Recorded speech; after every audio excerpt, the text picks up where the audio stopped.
There's a myth going round town that when you get older you just sit down and start rocking, just rocking.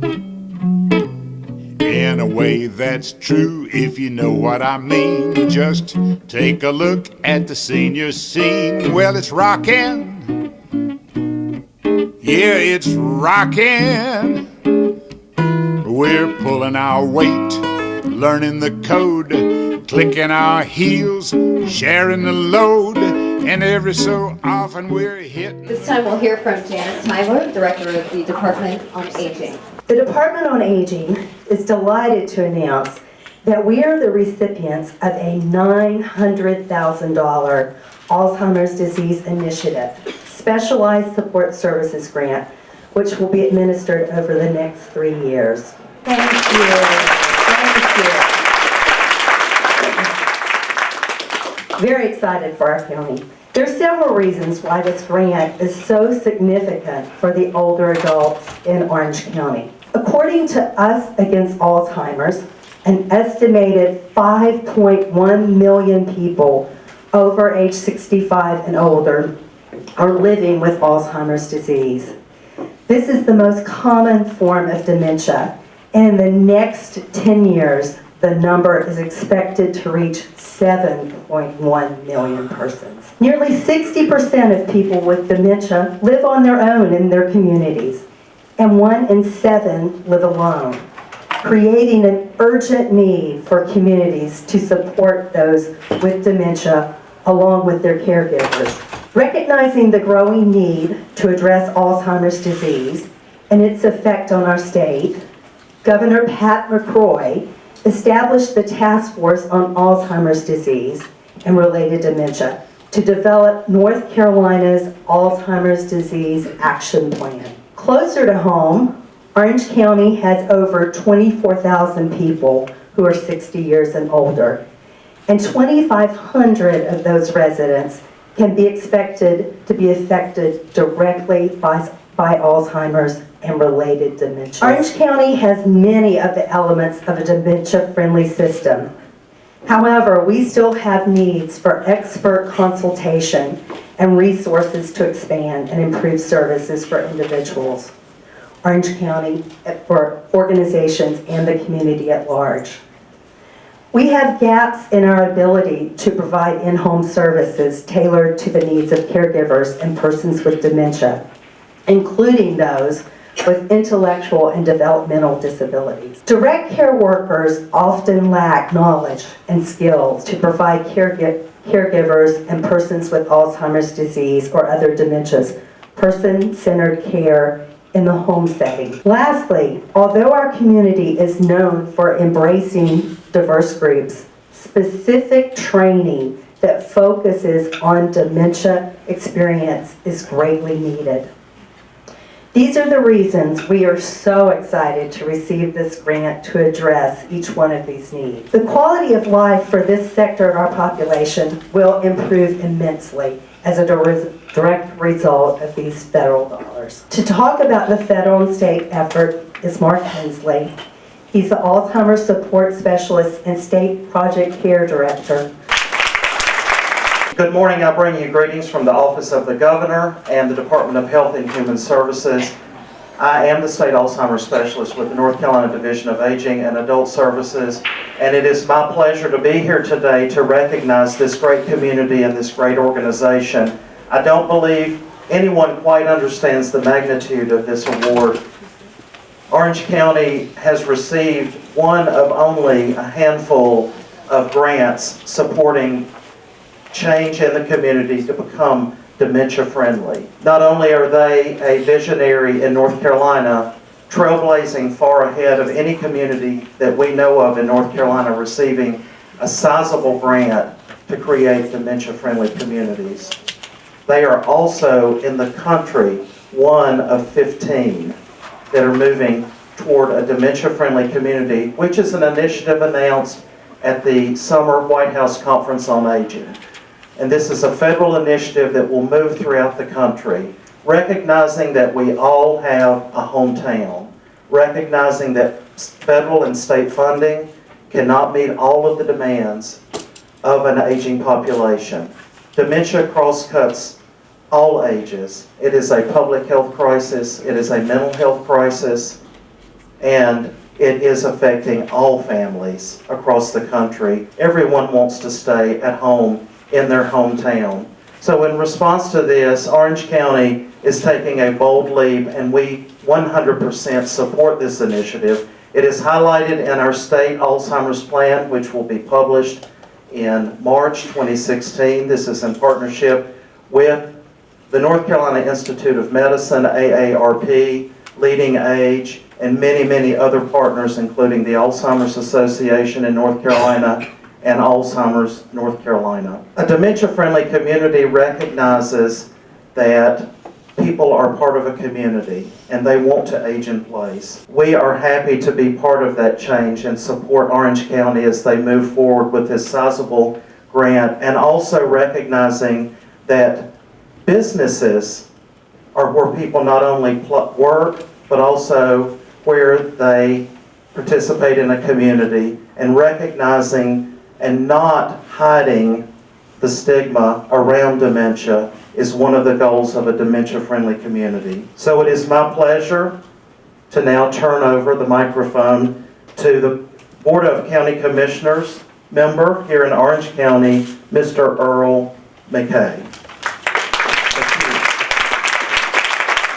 Thank you very much. It is indeed an exciting day for us in Orange County. First, let me take a moment to recognize a fellow commissioner, Commissioner Barry Jacobs, our senior member of the board. Has been involved in these issues for quite a while, 16 plus years, I think. So we, as an entire board, are very concerned with Alzheimer's, dementia, and all the related effects. Anytime a grant is awarded to a community, we have to remember there's a very lengthy process and a great deal of work involved to submitting the application and getting the work in place. Please join me, therefore, in giving a much-deserved round of applause to Janice and her staff for the countless hours they've devoted to pursuing this grant for the people of Orange County and our community. Thank you very much.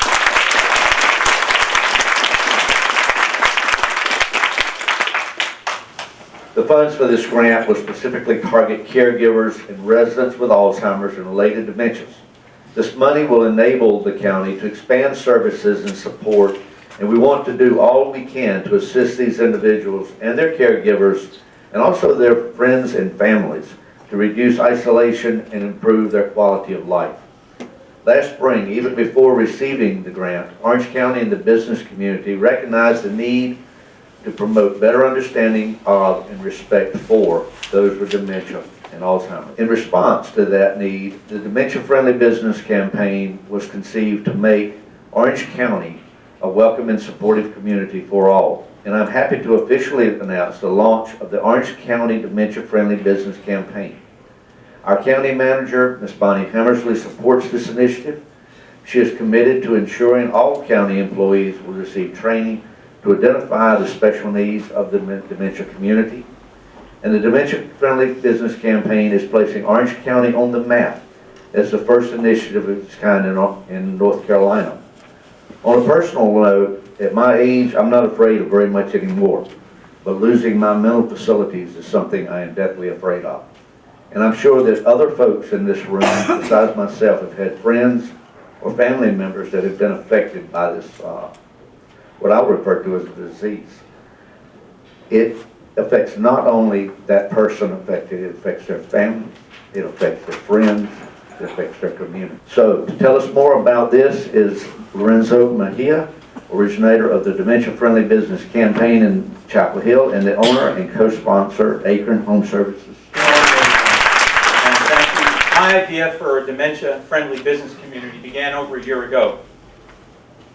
Matthew Kane, who at the time was district governor for Rotary in the Triangle, chose Alzheimer's as the topic he wanted clubs to focus on during his year as governor. And the first time I heard him speak, he began his presentation by saying, "Do something amazing." Since I'm on the board at the Department on Aging, I've known that Orange County has fabulous resources and was doing a lot for seniors.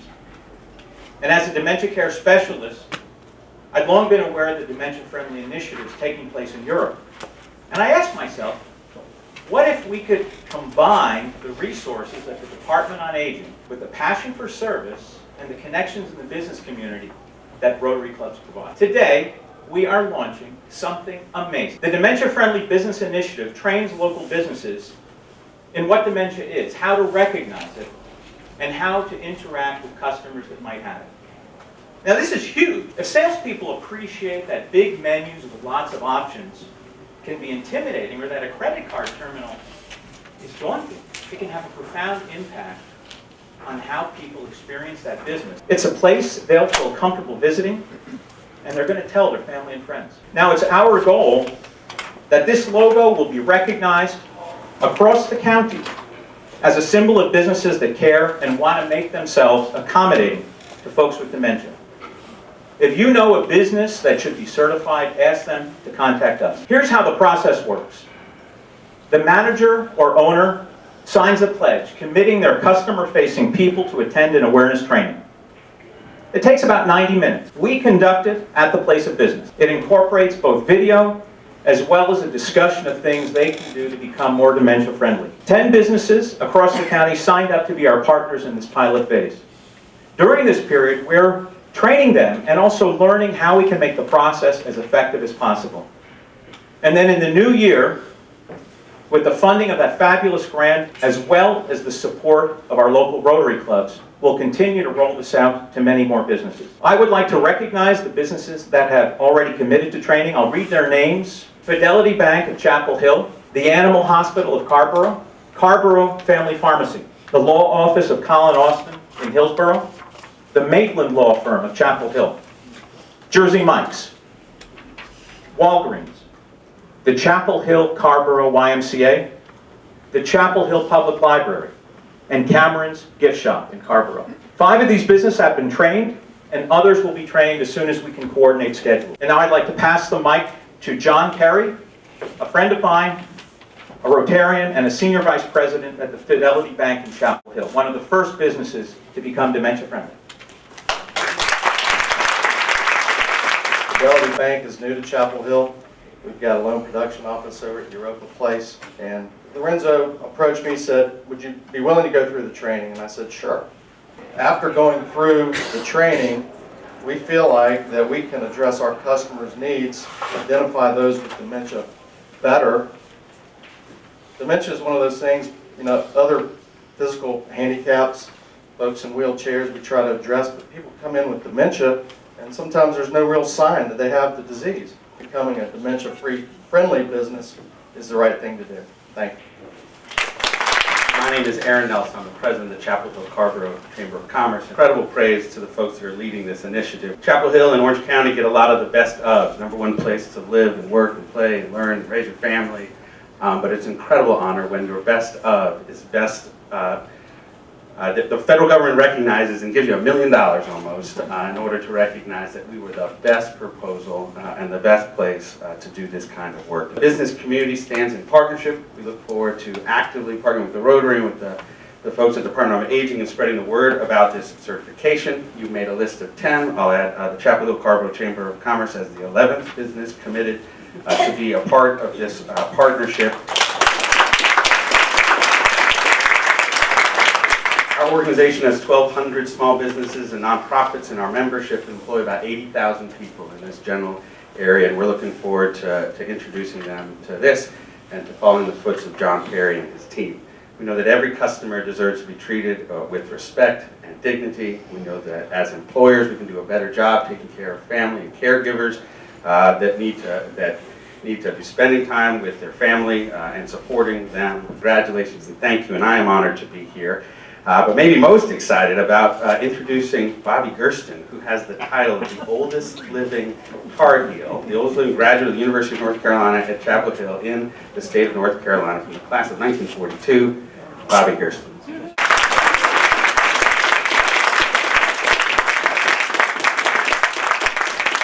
So good to be here, and when you're 95, it's good to be anywhere. Wonderful occasion. In my mind, honoring 2 of the finest people I know, Dean and my wife Libby, and to all of the great people, including all of the people here and the programs of Orange County and Chapel Hill and Chester that take care of people that need it so bad. Your life is never the same if you have someone in your family that has dementia or Alzheimer. There's nothing that they can do without you, without help, without the family. And the support of the family is just so essential. We're lucky to have 4 children aged 50 to 70. The second one is here, he's only 68. And all of them contribute. And most of all, it takes 2 kind of professional caretakers to get them out of bed, to get them to the bathroom, to get them to the dining room, to help them eat, to everything they do. It's just something you're never going to be ready for until it happens, but it takes all your time. And the most important issue always is safety, because any false move and they can fall and get hurt. Any support that you can give is so worthwhile and so important, and I thank you for all of this. Thank you, Coach Gerson, for sharing such a poignant and personal account. And none of us, neither one of us, thought that we'd be here today advocating for individuals with dementia and their families. I think partly because we live in a society, although we're aging, we're in denial about some of the complications and challenges of aging. But now I certainly know that it doesn't matter how successful an individual is, or how well known, or how remarkable his memory. It doesn't make one exempt from developing a neurocognitive disorder. My husband, Dean, was diagnosed with dementia in 2007, and our family and I were involved in his caregiving at home until his death last February. I want to borrow a quote from John Thompson. Coach John Thompson was here last week and received the Dean Smith Award. At that time, he said, "I'd rather eat a bug than speak publicly and be involved in this gala." And I think that's a little bit true for me. But I realized one bug now and then probably wouldn't be so bad. And it might be a source of protein. I'd like to thank all of you for being here to celebrate the launch of Dementia Friendly Orange County. This is the southern part of heaven, and I know it's used a lot within an athletic context, but there are many, many more aspects of the community, and this certainly is an example. I'm very proud of the community, these agencies, businesses, and individuals who have taken these efforts to implement a more comprehensive response to the important needs of individuals with dementia and their families. It is a family disease, and it takes a village to provide care. I'd also like to thank the representatives of the media present today. You belong to one of the most important businesses, and to increase awareness and help educate the public to make this dementia-friendly community a reality. Alzheimer's and other dementias present enormous challenges. They're chronic, progressive, and terminal. There's no cure. I'm not trying to say that one terminal illness is more tragic than another, but because of the high incidence, the devastating disability, the lack of awareness, and the need for more research funding, and certainly, but this tends to overshadow the need for support for families and programs to maximize function and decrease isolation. I was very fortunate to have family support. I might slow down a little bit, but then we practice a lot, because even in early stages, when patients with dementia can process input, their mentation is slow. So you're supposed to slow down your speech. We worked on that for a number of years. My older daughter, who's here today, she moved home when her dad became ill. My younger daughter was in residency here. They both had very busy and demanding lives, but they were intimately involved in their father's care. Their selfless giving sustained me and enriched their dad's everyday life while he was dealing with relentless loss of function. Also, Aaron, I'm grateful to you. You actually were a precocious dementia family workplace, because Kristen, on more than one occasion, called in when there was a crisis or even a bump in the road, and he was enthusiastic about letting her take time off or work from home when she needed to watch her dad. So we're very grateful for that. Thank you very much. It made a huge difference for our family. Dean was able to go to his office at the Smith Center. It was a familiar and meaningful place for him. This was our village within a village. Until the last year, he was able to spend time in this familiar place. Coach Williams provided an office throughout Dean's life after he retired. No matter how demanding his schedule, particularly during the season, he always had time. He would stop and greet Dean and spend time talking with him. One very famous athletic program with a long-term coach, very successful. After he retired, he maintained an office in the arena, and one of the many short-term replacement coaches said, there's nothing worse than having a job with a former coach down the hall. And so it does add pressures, and Coach Williams has been so patient and gracious and so involved in Dean's life. He was healthy, and as his illness progressed, the athletic staff, former players, current coaching staff, former coaching staff, this enabled a place where they would feel comfortable and come in and visit, and I think that had a big impact on the quality of life that he experienced. As the illness progressed, he maybe would not recognize the person, or he saw them as familiar but not quite place who they were or their role in his life. Afterwards, he often wouldn't remember the interaction, but in the present moment, he experienced pleasure and meaning, and that makes a huge difference. During the earlier stages of his illness, we went to movies that would capture his attention, and he liked to eat out. We wouldn't go shopping. He didn't like to shop when he was well, but we certainly were going to develop that skill after he became ill. But that's essential for many people, and it's important to have a dementia-friendly retail businesses. And we were fortunate to be in a position to involve multiple treatment modalities. We utilized state treatment attendants.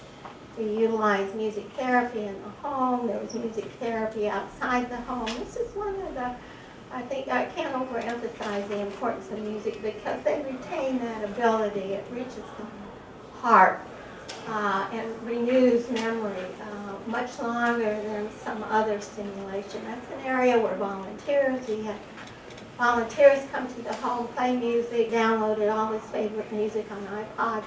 We played them during the day, as well as when he would walk outside, and then became wheelchair confined, would listen to the music through the earphones. Save your iPods. There are programs in residential facilities to have music available, and the music that was important to them. One of our favorite caregivers, young student, and a lot of her peers couldn't understand why she knew all the words to Frank Sinatra's song, Tony Bennett, all the big band jazz, and then of course his favorite, the old hymns. one friend came to the house to play music, and it was not a good day for Dean. And he was playing guitar and singing some of the old songs, some of the old hymns. I told this story before, and so he was, I think, getting a little discouraged or not sure it was making a difference. And he decided then to end the session and played Hark the Sounds, UNC's alma mater. And Dean stood up spontaneously and started singing. That was one of the breakthrough moments of joy that are so important to families in dealing with members who have this illness. We need to think about, since we're not characteristic family, but we need to think about maybe the aging couple on a fixed income with one spouse with dementia and the caregiving spouse with diabetes and heart disease. Their children are living states away. This is a situation which is more common, and we absolutely need the village with informed businesses, volunteers, agency programs, and well-trained, well-paid, but affordable. This is a complex situation, but the professional caregivers that are so important. Need respite care and much more. Nonprofit organizations and faith communities should expand their outreach and play more active roles.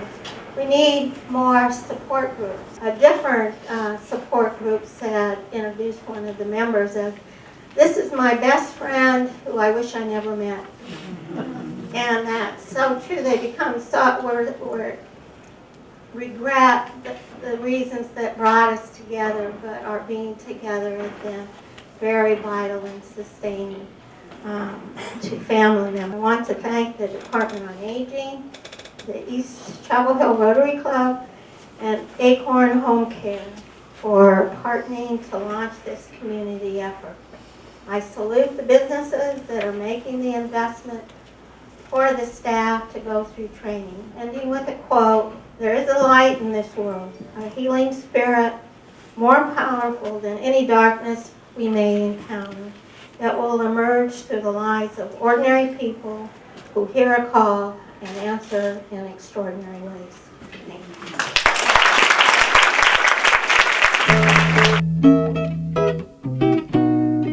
There's a myth going round town that when you get older you just sit down and start rocking, just rocking. In a way that's true, if you know what I mean. Just take a look at the senior scene. Well, it's rockin'. Yeah, it's rockin'. We're pulling our weight, learning the code, clicking our heels, sharing the load, and every so often we're hitting the road. Yeah, we're rockin'.